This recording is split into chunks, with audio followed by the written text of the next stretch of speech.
नेक अमाल जिनके खरे हैं, दोस्त बनके सब दाएं बाएं खड़े हैं। दुनिया से अच्छा है हाल उनका, रेहान के गुलदस्तों से होता है इस्तकबाल उनका।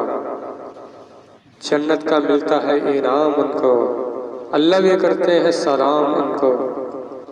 वो अनार के दरख्त हों या ठंडा मीठा पानी, होगी नहीं वहाँ कोई भी चीज़ पुरानी।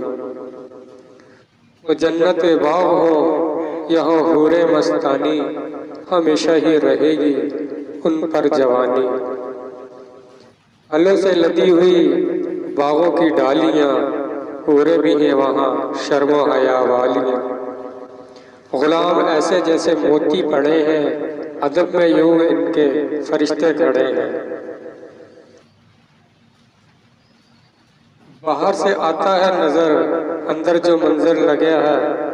बाहर से आते हैं नजर, अंदर जो मंजर लगे हैं। खिड़की में ऐसे सोने के शीशे जड़े हैं।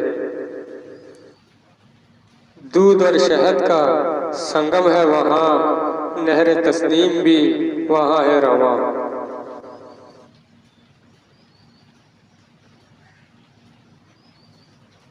सच्चा तेरा अगर इस्तग़फ़ार होगा, जन्नत का तू अपनी सरदार होगा।